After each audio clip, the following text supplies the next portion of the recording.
তো guys mini blog হচ্ছে আমি সবে শুরু করেছি, তাই কাজে গিয়ে ভিডিও করবো না, এটা তো হতেই পারে না। তো কাজে গিয়ে কী কী করলাম চলো তোমাদের সাথে একটু শেয়ার করি। তো প্রথমে সকালবেলায় উঠে আমি ব্রাশ করে ফেললাম, তাও ঘুম ঘুম চোখে। তারপর একটু খাওয়া দাওয়া করে ফেললাম যে কাজে বেরোতে হবে। তো তারপর ড্রেস আপ করে বেরিয়ে গেলাম কাজে আমার অস্ত্র শস্ত্র নিয়ে। তো এখানে সবাই রেডি হয়ে গেছে। আর যাওয়ার সময় রাস্তায় দেখো পাশে যে ঘরটা দেখতে পাচ্ছ, এখানে আসামে যখন অনুষ্ঠান হলে ওখানে করা হয়। তারপরে চলে আসলাম আমাদের সেই ক্রেন মেলার এখানে, যেখানে ক্রেন মেলা হচ্ছিল। তারপরে চলে আসলাম নদীর পাড়ে, যেখান থেকে সেগমেন্ট শুরু হয়েছে। আর দেখো এখান থেকে ব্রিজটা কত সুন্দর লাগছে, যখন কমপ্লিট হয়ে যাবে তখন আরও সুন্দর লাগবে। তো এখান থেকে আমাদের সেগমেন্ট শুরু হয়েছে, আর সামনের দিক থেকে শুরু হয়নি কারণ এদিকে জল ফল বেড়ে গেছিলো, ঠিক আছে। তারপর আমরা চলে আসলাম যেখানে আমরা কাজ করব। আর দেরি না করে সোজা চলে গেলাম উপরে। আর ওপর থেকে দেখো তোমরা ভিউটা কত সুন্দর লাগছে। আর ওপরে এসে কী কাজ করব চলো তোমাদেরকে বলে দিই। এই যে রডগুলো দেখতে পাচ্ছ, এগুলোকে উপরে তুলে বাঁধতে হবে।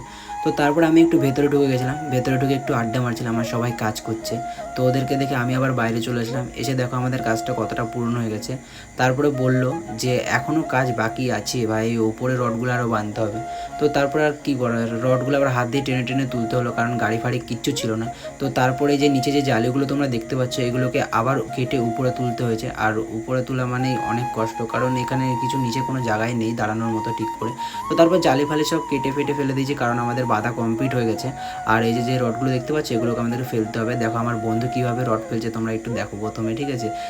এরকমভাবে ভাই কে রড ফেল। তো গাইজ আমাদের কাজ বাজ কমপ্লিট হয়ে গেছে, আর এখন আমরা যাবো রুমের দিকে খাওয়া দাওয়া করতে, কারণ অনেক বেলা হয়ে গেছে, 3টে বেজে গেছে ভাই, আমরা এখনও খাওয়া দাওয়া করিনি। তো